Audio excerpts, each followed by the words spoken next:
Ya, dia raja luar, nah, raja dalam itu yang ngurusin istana yang ngurusak dia, yang sudah kemudian kena pengaruh Belanda. Dan itu sudah belakangan. Ya.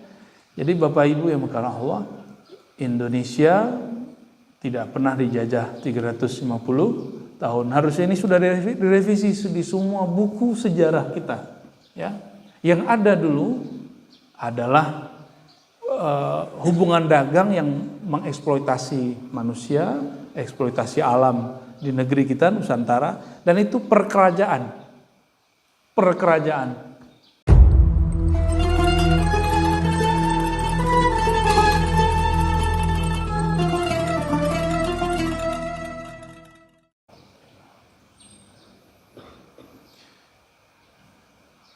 Bab ke-9, beliau hanya menyebutkan satu hadis, tapi selebihnya ayat. Judulnya Tafakkur fi azimi makhluqatillahi ta'ala. Tafakkur mengenai keagungan, kebesaran, keunikan makhluk Allah. Wa fana'id dunya, dan kehancuran akhirat. Ahwalil akhirah, beratnya urusan di akhirat. Wasair umuriha, dan semua yang berkaitan dengannya. Wa taqsirun nafsi wa tahdhibiha wa hamliha 'ala al-istiqamah. Lalu mendidik jiwa agar dia istiqamah. Dia sebutkan beberapa ayat sini ya. 1, 2, 3, 4, 5, 6, 7, 8, 9. 9 ayat. Lalu satu hadis ya, berarti 10 dalil. Ayat yang pertama yang beliau sebutkan, ini sebelum masuk, apa itu tafakkur? Hari ini sering kebalik-balik, dan saya sudah sampaikan lebih dari sekali dua kali, bahwa tafakkur dan tadabbur ini sering kebalik. Ya, kita sering mengatakan tafakkur apa? Tafakkur apa yang sering kita sebutkan? Tadabbur Quran. Padahal tadabbur itu pada alam. Apa? Tadabbur itu pada Quran. Tafakkur pada alam, ya. Afala yatadabbaruna al-Quran. Jadi kita sering kebalik-balik. Jadi yang pas itu bukan mentafakuri ayat, tapi mentadabburi ayat. Namun yang sekarang sering dikatakan, mari mentafakuri makna ayat. Padahal yang pas apa? Afala yatadabbarunal Quran. Apakah mereka tidak mentadabburi? Tadabbur artinya meresapi makna, dan itu caranya membaca dengan berulang kali. Tadabbur, dibolak-balik. Tadabbur itu bolak-balik maksudnya. Ayatnya diulang lagi. Maka beberapa kali Nabi SAW mengulang hanya satu ayat dalam sholat. Kulhu diulang-ulang oleh sahabat. Setiap kali selesai satu ayat, seorang sahabat panglima perang itu ngulangin kulhu sampai maknanya meresap di dalam kolbu. Itu yang disebut tadabbur ayat. Jadi yang benar bukan tadabbur alam, tapi yang benar tadabbur Quran. Tapi apa boleh buat, bahasa Indonesia sudah kebelanjur, ya, keliru. Makanya KBBI ini seharusnya orang yang belajar, yang merumuskan kamus bahasa Indonesia, dia mesti belajar bahasa Arab. Karena dulu bapak bahasa Indonesia itu Raja Ali Haji yang nulis Gurindam 12, dia seorang pakar bahasa Arab dan seorang Raja Ali Haji. Saya sudah ke pulau tempat beliau, Pulau Penyengat. Jadi yang disebut Riau itu dulu bukan daratan, yang disebut Riau itu dulu kepulauan. Yang jadi pusatnya dulu adalah Pulau Penyengat. Beliau ini dulu ngaji di Mekah dan punya guru di Mekah, orang kita namanya Syekh Ismail dari Minangkabau, beliaunya dari Riau. Lalu dia undanglah Syekh Ismail ini ke Riau untuk mengajarkan zikrullah yang diajarkan di Mekah. Lalu kemudian gurunya pulang ke Mekah dan meninggal di Mekah. Raja Ali Haji inilah kemudian yang menginspirasi yang kita sebut bahasa Indonesia, padahal negara Indonesia belum ada.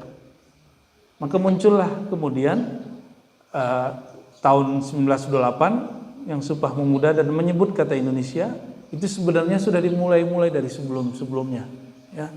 Dan inilah rahasianya kenapa bahasa Indonesia menjadi Melayu yang sudah modern, beda dengan bahasa Melayu lama. Betul nggak? Sangat-sangat beda, ya.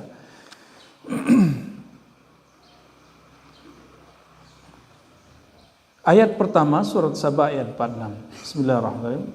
Qul innama a'izukum biwahidah an taqumu lillahi mathna wa furada summa tatafakkaru.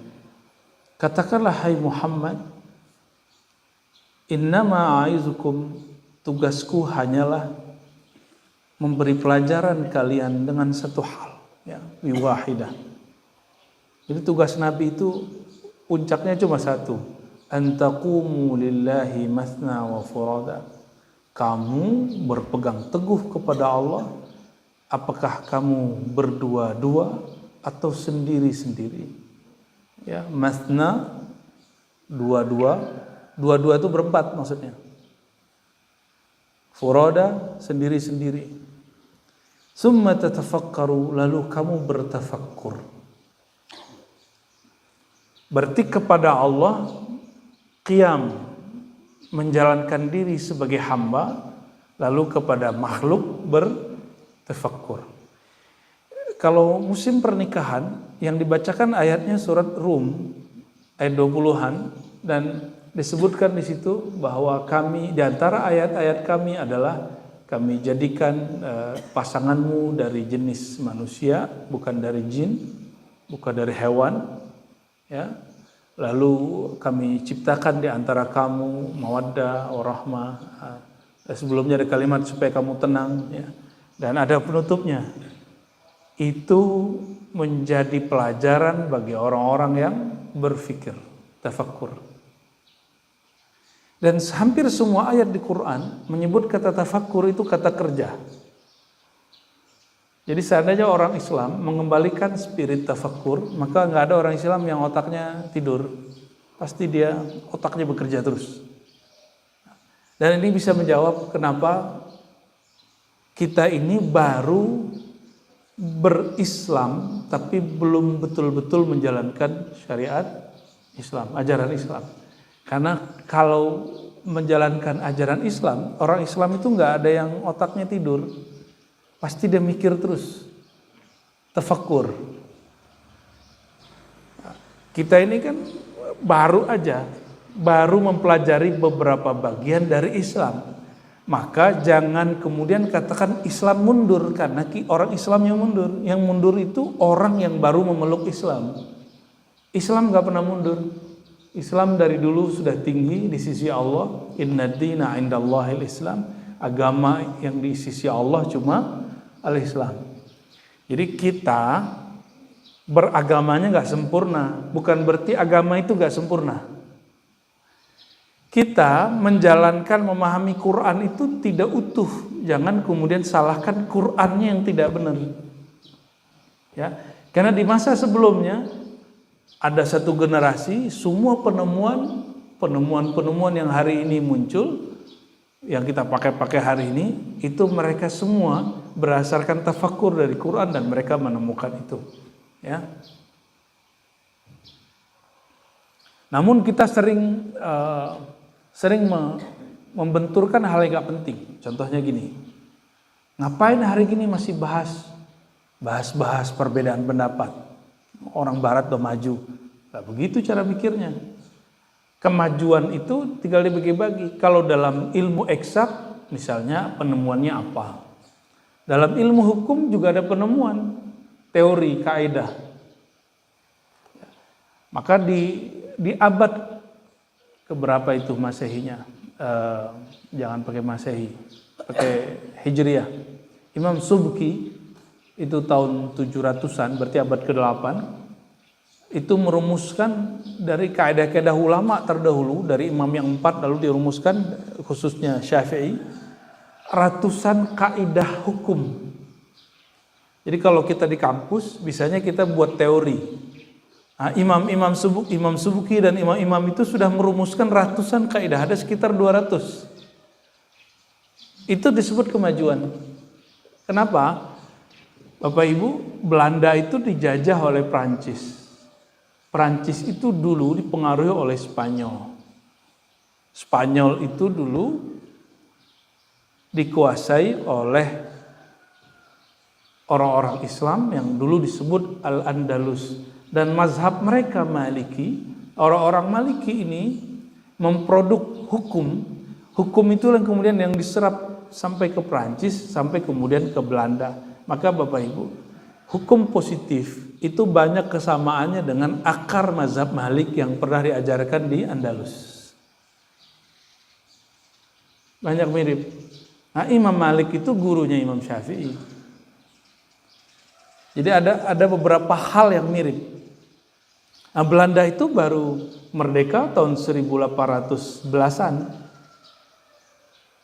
Jadi Belanda itu nggak sempat jajah Indonesia lebih dari 100. Dan waktu itu nggak ada Indonesia. Jadi waktu saya ketemu profesor Belanda, kamu jajah Indonesia? Ya bilang, nggak ada Indonesia zaman itu. Kami cuma jajah kerajaan Banten, Sunda Kelapa. Jadi nggak sempat jajah semua. Dan itu bukan kami yang jajah. Itu hanya hubungan dagang VOC. Jadi sekarang anak-anak muda, ini anak-anak yang lagi sekolah ini harus paham. Dia jangan diracuni lagi dengan buku kita dulu yang sesat itu. Bahwa Indonesia dijajah selama 350 tahun oleh Belanda. Nggak nyampe. Aceh aja cuma tahun 30-an Pak. 1930-an baru takluk. Habis itu nggak lama kita udah merdeka. Aceh paling tahan tuh. Ya. Jawa Tengah sampai Jogja, ini bagian dari tafakur, ya. Nggak sanggup Belanda untuk menghancurkannya, maka disisipin orang-orang muka Jawa, otaknya otak yang dipengaruhi Belanda.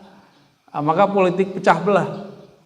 Karena tabiatnya orang-orang kerajaan itu sudah berpecah belah. Dimasukin tambah oke. Di Banten kejadian, ya. Saya sebulan lalu tiba-tiba pengen ziarah aja ke Banten. Ke Sultan Tirtayasa itu. Sultan Ageng, Pak Agung. Tiba-tiba mau ngojek sana malam Jumat. Datang sana, akhirnya kita lama mikirin sejarah dia. Beliau itu perjuangan jihadnya dirusak oleh keluarga dia sendiri. Ya, dia raja luar, nah, raja dalam itu yang ngurusin istana yang ngurusak dia. Yang sudah kemudian kena pengaruh Belanda. Itu sudah belakangan, ya. Jadi Bapak Ibu yang mengasihi Allah, Indonesia tidak pernah dijajah 350 tahun. Harusnya ini sudah direvisi di semua buku sejarah kita, ya. Yang ada dulu adalah hubungan dagang yang mengeksploitasi manusia, eksploitasi alam di negeri kita Nusantara, dan itu perkerajaan. Kalau yang ada orang Sulawesi di sini, orang Sulawesi Pak, ya, ada Kesultanan Bone, ada Bugis, ya, itu perang dengan daerah Bau-Bau, Kesultanan Bau-Bau, padahal sesama Muslim. Makanya benteng yang paling bagus di Sulawesi itu salah satunya Kesultanan Keraton Bau-Bau. Waktu saya meneliti ke sana dengan orang sana, teman saya Dr. Falah Sabirin yang mimpin pesantren di sana, pesantren paling besar di Bau-Bau. Kita masuk ke keraton, itu luar biasa. Itu kita heran, loh kok ada ya di timur keraton setebal ini, sebesar itu tempatnya. Dan dulu orang-orang keraton di dalam itu bahasa pengantarnya bahasa Arab. Bahasa pengantar dalam keraton bahasa Arab.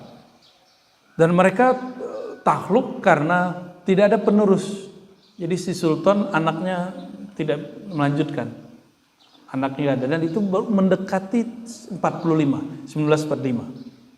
Jadi nggak sempat juga Buton itu dijajah sampai 50 tahun pun nggak sempat. Diganggu ya. Ini bagian dari tafakur sejarah kita. Jadi semoga adik-adik kita ini, anak-anak kita yang sekarang belajar, mereka lebih kritis. Karena orang kalau sudah dimasukin alam bawah sadarnya saya dijajah 350 tahun, lemah nanti. Ya sudahlah, kita sudah jajah 350 tahun. Enggak gitu ya. Kerajaan yang tadi saya sebut, Kesultanan Lingga Riau, Penyengat, itu Bapak Ibu enggak dijajah, dia kalah, hancur, dan enggak nyampe dari zaman mereka sampai kemudian ke kita, enggak nyampe 100 tahun. Belanda menguasai Riau itu. Jadi Belanda menguasai Riau pun juga enggak nyampe 100 tahun. Di daratan Riau itu ada Bengkalis, ada Siak. Juga sama nggak nyampe. Mereka hancur cuma karena kekuasaannya tidak kuat lagi, lalu putra mahkotanya nggak kuat. Dan itu sudah belakangan. Nah, Bapak Ibu yang mengasihi Allah, ini bagian dari cara kita mentafakuri sejarah kita ya. Dan mohon maaf, saya tidak sepakat kalau ada orang bentur-benturin kita sesama serumpun dengan Malaysia, dengan Brunei. Dulu kan kita satu, Pak. Malaka itu menguasai separuh Sumatera. Dan waktu Malaka itu gugur, kotanya gugur, sultannya pindah ke Riau, ke daratan Riau. Dan Malaka masih ada. Malaka masih ada. Jadi cuma satu kota yang runtuh lalu dia pindah. Jadi, sekarang kita dengan jiran itu biasa, sama tetangga kan biasanya agak panas, Pak. Benar gak? Sama tetangga, termasuk tetangga komplek, kita agak panas biasanya. Itu sifat basyariah, sifat manusia yang gelap. Tapi kalau sifat ruhiyah tidak. Kalau ruh dia gak begitu. Ruh itu suka mengalah, suka menyebar kasih sayang, suka memaklumi, oh iya gak apa-apa gitu. Lebih pada begitu kalau ruh. Kalau Bashar enggak, lu siapa ya? Gue juga tinggal di sini dalam hatinya ya kan. Bapak Ibu yang mengasihi Allah, semua ini yang sekarang muncul kayak orang Indonesia ngejekin Malaysia ngeremehin Indo ya. Paling gak enak tuh orang Malaysia kalau ngomong Indo kan gitu. Indon gitu ya. Kita dulu satu rumpun, cuma sekarang dipisahkan oleh teritorial negara. Maka yang menghubungkan kita dan mereka sebenarnya rumpun suku, dan yang paling kuat adalah agama. Jadi biarlah para politisi, secara politik kita memang nggak baik dengan Malaysia, Pak. Tapi secara suku samalah. Orang Jawa jadi guru, jadi mursyid, Pak, di daerah Johor. Jadi dulu ada syekh dari Magelang itu, seorang mursyid tarekat Naqsyabandiyah, Qadiriyah Naqsyabandiyah, namanya Kiai Zarkashi. Zarkashi ini murid Syekh Abdul Karim Banten di Mekah. Namanya Abdul Karim Al-Bantani, tapi tinggal di Mekah. Beliau punya murid namanya Syekh Zarkashi, orang Magelang. Ya. Syekh Zarkashi ini dikirimin surat oleh Raja Johor, tolong dong kirim guru ngaji yang bisa mengajarkan kami zikrullah, mursyid, bukan guru ngaji biasa. Maka dikirimlah Kiai Siraj namanya. Jadi mursyid, orang Jawa. Maka di Johor itu ada orang Bugisnya, ada orang Jawanya. Jadi kita satu. Wajar kemudian kalau beberapa tari-tari kita gitu ya, mereka juga punya, apalagi tuh batik, mereka juga punya, ya dia juga orangnya, cuma mengklaim itu yang nggak baik. Nah, klaim itu politis, kita dipisah dengan mereka dengan politik. Ini harus kita pikirkan, innamal mu'minuna ikhwah, orang beriman itu bersaudara. Maka tidak ada yang mengikat kita dan mereka kecuali iman sebenarnya. Kalau suku masih tengkar,